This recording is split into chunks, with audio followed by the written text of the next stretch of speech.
So hello what's up, कैसे हैं आप सब। स्वागत है आप सबका टू दिस रिवीजन सेशन, जहां पे हम रिवाइज करेंगे एक बहुत ही प्यारा क्यूट सा टॉपिक जिसका नाम है अजर्शंस। अजर्शंस क्या होती है सर? ये है बेसिकली मैनेजमेंट के दिल की बातें जो वो या तो कह देता है या आपको खुद समझनी पड़ती है। एग्जाम्पल के तौर पे, जब जब मैं देखूं तेरी लाल पीली अखियां, जब जब मैं देखता हूं बैलेंस शीट आइटम्स, तो मैनेजमेंट की दिल की क्या क्या बातें मुझे समझनी है। सर आपने मैनेजमेंट की दिल की बात समझनी है कि ये जो एसेट्स हैं, ये जो लाइबिलिटीज है, ये जो इक्विटी है, ये एग्जिस्ट करता है। ओ, जो एसेट्स हैं उस पे हमारी राइट है, जो लाइबिलिटीज है वो हमारी ऑब्लिगेशन है। ये बात आपको समझनी है। जितने एसेट्स थे, लाइबिलिटीज थी, इक्विटी थी, सब कंप्लीटली रिकॉर्डेड है, प्लस उनकी वैल्यू भी सही है। तो ये जो बातें हैं ये मैनेजमेंट आपसे कहना चाहता है through the financial statement. And as a auditor आप इन्हीं को यूज करते हो। आप इन्हीं को यूज करते हो to get your audit evidence, and उसके बाद आप मिस स्टेटमेंट्स वगैरह निकालते हो। तो अगर मैं जाऊं डेफिनेशन के हिसाब से तो बड़ा सिंपल है, these are the representations by the management. कहां छुपी हैं? In the financial statement, embodied in the financial statement, used by the auditor to identify potential misstatement. तो आपने बस अजर्शंस ध्यान रखनी है सर। क्या? जितने भी फाइनेंशियल स्टेटमेंट आइटम्स होते हैं सबकी अलग अलग अजर्शन होती है। Balance sheet items, PNL items और नोट्स टू अकाउंट्स। आज से क्या आप balance sheet item word use करोगे या अकाउंट बैलेंस? सर आज से हम अकाउंट बैलेंस बोलेंगे। आज से हम अकाउंट बैलेंस बोलेंगे। तो अकाउंट बैलेंस का क्या मतलब होता है? जो भी बैलेंस शीट आइटम्स होते हैं इनकी क्या चार अजर्शंस थी? ईआरसीवी। सारे बच्चे बोलो मेरे साथ, ईआरसीवी। ईआरसीवी का मतलब है existence, rights and obligation, completeness और वैल्यूएशन। अब हम ये अजर्शंस क्यों यूज करते हैं? क्योंकि हमको इसके रिगार्डिंग रेलिवेंट ऑडिट एविडेंस चाहिए। जैसी अजर्शन वैसा एविडेंस चाहिए। फॉर एग्जाम्पल मैं डेटर्स की बात करता हूं, तो अगर आपको डेटर्स टेस्ट करने हैं 1 लाख रुपए के, एज ऑन 31 मार्च 24, और मान लो 5 डेटर्स है जिनके बैलेंसेस दे रखे हैं, तो अगर मुझे चेक करना है ये डेटर एग्जिस्ट करता है कि नहीं, तो मैं इससे कंफर्मेशन ले लूंगा कि भाई तुम एग्जिस्ट करते हो कि नहीं। फिर मैं लूंगा राइट, क्या तुम एंटिटी को पैसे ओ करते हो, क्या एंटिटी की राइट है तुमसे पैसे लेने की, ये भी मुझे कंफर्मेशन से पता चल जाएगा। अब अगर मुझे चेक करनी है कंप्लीटनेस, कंप्लीटनेस का मतलब है जो एंटिटी ने 5 डेटर्स दिखा रखे हैं, क्या इन 5 के अलावा कोई छठा डेटर तो नहीं, क्या इन 5 के अलावा कोई छठा डेटर तो नहीं। तो सर कैसे पता लगेगा कोई छठा डेटर है या नहीं? आप इनके सब्सिक्वेंट बैंक स्टेटमेंट देख लो।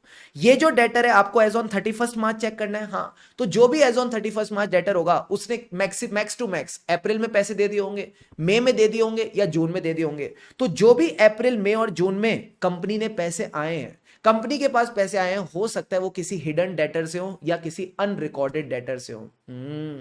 लास्ट में आता है वैल्यूएशन। डेटर्स की वैल्यूएशन कैसे होती है? डेटर से कितना पैसा ड्यू है उसमें से आप प्रोविजन माइनस करते हो तो आपका डेटर की वैल्यू आ जाती है। तो वैल्यूएशन में हमारा मेन फोकस किस पे रहता है? प्रोविजन की टेस्टिंग। अब मैं डेटर पे कितना प्रोविजन बनाऊंगा ये किस पे डिपेंड करता है कि डेटर कितना पुराना है। जितना ज्यादा डेटर पुराना उतना ज्यादा आप उस पर प्रोविजन क्रिएट करके चलते हो। तो जब भी आपको वैल्यूएशन की टेस्टिंग करनी है तो आप उसका प्रोविजन के लिए एजिंग का एनालिसिस करोगे। तो 100 बात की एक बात, हम अजर्शन वाला टॉपिक इसलिए पढ़ते हैं ताकि हमको पता चल जाए क्या एविडेंस इकट्ठा करना है, ताकि अगर किसी भी अजर्शन में गलती होगी, ताकि अगर किसी भी अजर्शन में मिस स्टेटमेंट होगी तो वो मिस स्टेटमेंट हम पकड़ पाएंगे। तो लास्ट बार एक बार इसकी डेफिनेशन रिवाइज कर लेते हैं सर। क्या? These are the representation by the management, explicit और अदरवाइज। कहां मिलती है? Embodied in the financial statement, used by the auditor to identify the potential misstatement. इतनी सी बात बस हमको ध्यान रखनी है। ये हो गई हमारी अकाउंट बैलेंस की अजर्शन। इसके बाद सर क्या बचता है? Class of transaction. Class of transaction की अजर्शंस को हम प्यार से क्या बोलते हैं? ओसीएसीसी। ओसीएसीसी, ओ का मतलब है अकरेंस, जो ट्रांजैक्शन है वो अकर हुई है in the period, plus it pertains to the entity. ठीक है सर। कंप्लीटनेस का मतलब है सारी ट्रांजैक्शंस रिकॉर्डेड है। एक्यूरेसी का मतलब है सही अमाउंट पे रिकॉर्डेड है। फिर हम बात करते हैं क्लासिफिकेशन और कट ऑफ की। कट ऑफ मतलब इसी अकाउंटिंग पीरियड को रिलेट करती है, इसी फाइनेंशियल ईयर को रिलेट करती है। एंड क्लासिफिकेशन का मतलब है वो सही प्रॉपर अकाउंट में रिकॉर्ड की गई है।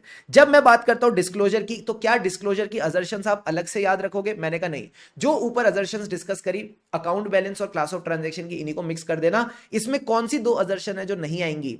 सर एग्जिस्टेंस नहीं आएगी और कट ऑफ नहीं आएगी, क्योंकि जो कंटिजेंट लायबिलिटी होती है वो भी डिस्क्लोजर में आती है, बट कि वो एग्जिस्ट तो नहीं करती। ठीक है सर।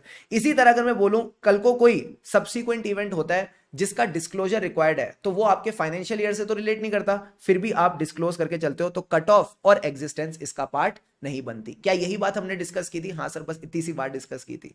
फिर मैंने कहा था कुछ एक स्पेशल पॉइंट है, इसको ध्यान में रख लेना फॉर द एक्स्ट्रा अजर्शन। सर ये किस केस में हो सकता है? कोई गवर्नमेंट कंट्रोल्ड एंटिटी में हो सकता है।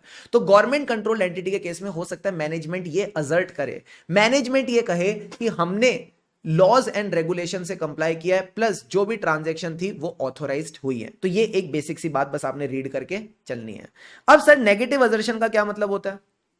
What do you mean by negative assertion? Negative assertion मतलब मैनेजमेंट कह रही है ये नहीं है, जो मैनेजमेंट है वो ये रिप्रेजेंट कर रही है कि ये नहीं है। तो जब भी किसी चीज में आ जाएगा नहीं है, मतलब वो नेगेटिव असर्शन है। फॉर एग्जांपल, एक्सप्लिसिटली मैनेजमेंट ने बैलेंस शीट के नीचे लिखा है there is no contingent liability.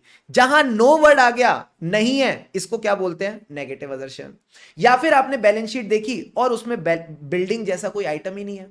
अगर बिल्डिंग जैसा आइटम नहीं है तो इंप्लाइड है, ऐसा मान लो कि एंटिटी के पास कोई बिल्डिंग नहीं थी as on the balance sheet date. ये आपने सारी बातें मेरे साथ सीखी थी अजर्शन में, इसके अलावा और कोई भी चीज आपने ध्यान में रखने की नीड नहीं है।